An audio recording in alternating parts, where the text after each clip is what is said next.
I saw her first in the salty dawn on the wharf at Hangman's Harbor. Her eyes were ablaze with the rising sun, and her hair was long and brown. She came each day, so the townsfolk say, to wait there for her father. With a silent prayer he would say, "Phone be," when the next tide ran aground. My fiery heart beat a lusty tune as she gazed out at the water. She sang a song only I could hear as the sea wind kissed her hair. It was then and there that I fell in love with the fisherman's daughter. And I swore I'd remain till I won her heart and her love so pure and fair.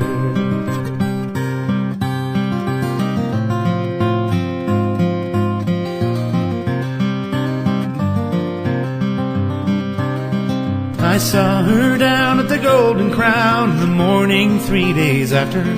She was hurrying by with her head held high and a basket at her side. I said, "Young miss, I can tell you this, that I never seen no other who could set such a fire in a young man's heart." And she turned to me and smiled. And she said, "I'm going down to the edge of town, to the place where you first saw me. Everyone knows you're a stranger here, and it's a sin to be alone." So I took her hand and we made our way, me and the fisherman's daughter, through the narrow streets to the docks below as the last of the boats came home.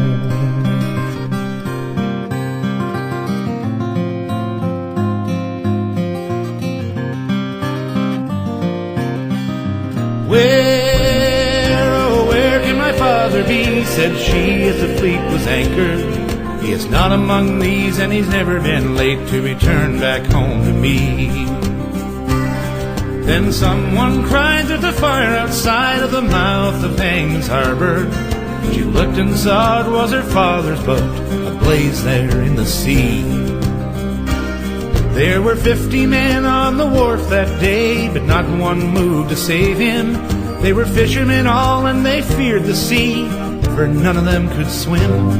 "I'll not stand by and watch him die," said the beautiful fisherman's daughter. And when Mary looked back, she tore her clothes and jumped into the sea. Through the pitch black smoke and the icy waves, she pushed on ever closer. Her father cried as he pitched overside, swallowed up by the sea. With flames so high that they burnt the sky, like a nightmare never over, the boat went down without a sound, like a sailor's final dream. Through the salty swell she was swimming like hell, with her father on her shoulder. And soon at the dock they were safe and sound, as the old man held her hand. Till my dying day I will always say that the beautiful fisherman's daughter had twice the heart of any worthy man, too good for the likes of me. So I saw her last in the salty dawn on the wharf at Hangman's Harbor. Her eyes were ablaze with the rising sun, and her hair was long and brown. She came that day, so the townsfolk say, to pray o'er the ageless waters, and to wave goodbye to a traveling man as a new tide came aground. And to wave goodbye to a traveling man as a new tide came aground.